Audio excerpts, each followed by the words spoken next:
the population of Colombia, the majority of Colombians identify themselves as mestizos, which is racially mixed. So all of us are mestizos. We have European, a combination of European, African, indigenous, and this is coming from the process of mestizaje. So between 55 and 60% of the population of the country are those mestizos. Out of 45, 50 million total population of Colombia. It's the third population in Latin America. It's a big country. Very diverse regionally also. It's like, if you are in the Caribbean of Colombia, it doesn't look like anything in Bogota. Or if you are in Cali in the Pacific coast, it's very different. Or if you are in Chocó, the state where I had the opportunity to be a governor, it's like you are in West Africa. So it's very diverse in terms of regions. And also Colombia is also very divided in terms of region. Even regional identity sometimes is, almost most of the time, is stronger than racial identities in some cases. So there is this complexity of regional and racial identity that always plays in social environments in Colombia. Caucasians, in Colombia, Caucasians are between 10 and 20% of the total population. Sometimes it's very difficult to differentiate from mestizos. It's not those, we don't have those clear lines that sometimes real or not you have here.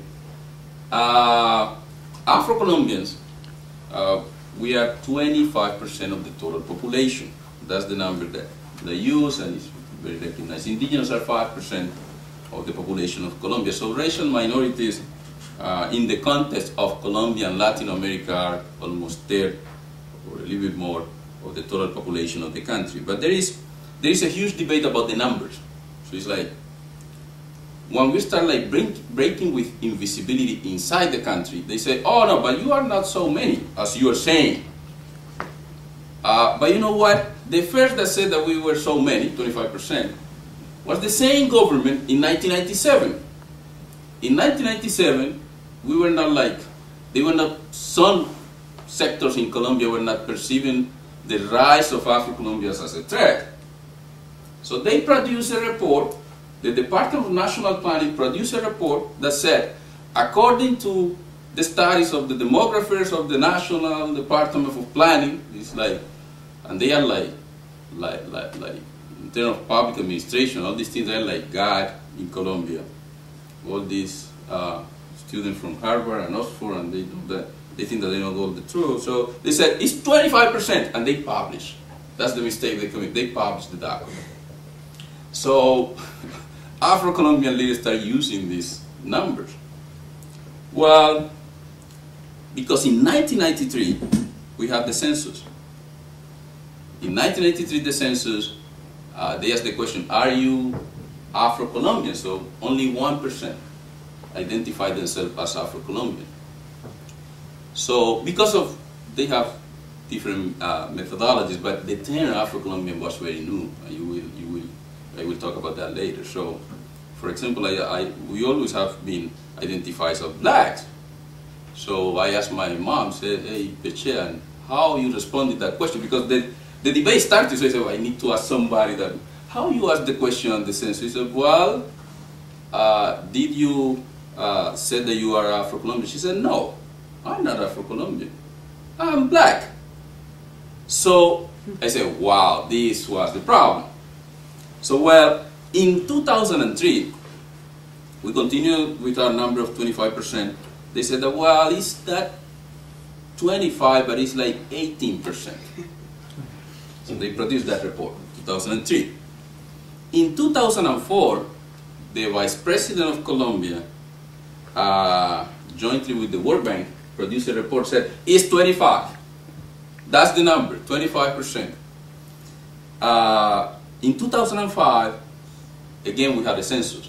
But now, Afro-Colombian leaders were prepared. So we have a huge discussion that was facilitated by the Inter-American Development Bank about the methodology. So Afro-Colombia said, you have to include 10 categories.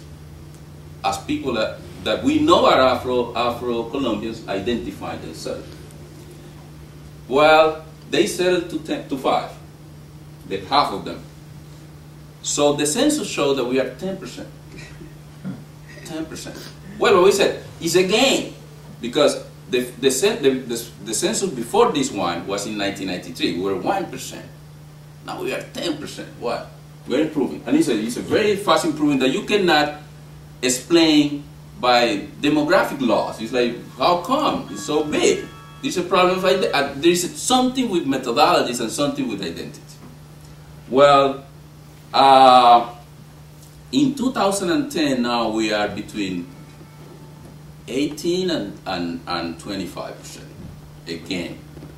So we'll see what happens in the next census that I think will be in 2015. So that's the debate, and you should know that, because sometimes we use that number and then people, you go to Colombia and then people will confront you, say, oh, that's not the number, they're only 10%. So you should be aware about this discussion, and it's happening in almost all Latin American countries where Afro descendants are in the rising. Where we are located? We are located in the coastal areas you see in brown, the Pacific coast, the Caribbean coast of Colombia. And indigenous communities you see in yellow are located in almost the entire country, but mainly in the eastern and the south. It's very important to see this map, because that shows you where are communities, because that will have some implications. In Colombia, in the mentality of Colombian society, black people are in the Pacific coast only, because we were in the Pacific. The Pacific coast was a very isolated region, so we kept many African traditions almost intact. So when you talk about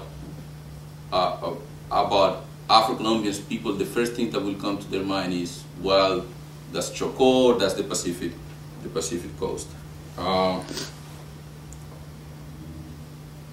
In terms of some of the statistics and indicators that show how we really are not exercising our full citizenship.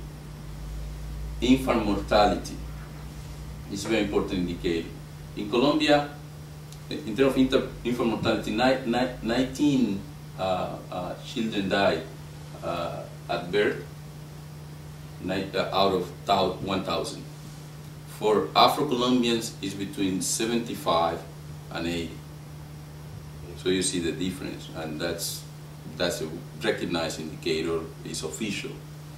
Life expectancy, Colombia is almost at 72 years of life expectancy, and Afro-Colombians are between 55 and 60. Access to higher education, you see Colombia, 30% of the population access to higher education. Afro-Colombians is between 12 and 14%. In terms of income, Afro-Colombians receive only 25% of the average of the country in terms of median income of families. And in terms of poverty, 82% of Afro-Colombian families live under the official poverty line, compared to 54% of the rest of the country. So the gap is there. Some explanation needs to be made about that gap. And this is when people start like, we don't have the data, or this is happening, but it's very evident. If you go to Afro-Colombian community, you will see it. You don't need this data to make your case, but that shows you the tremendous gap between the Afro-Colombian population and the rest of the population in the country. In terms of access to education, this is a very important indicator. In terms of high school, out of those who 60% of Afro-Colombians have access to high school, compared to a bigger number for the rest of the country.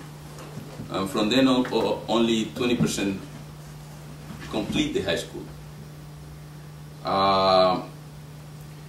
And from those who finish high school, only 20%, it's 18% exactly, but I will say 20% go to universities, to higher education.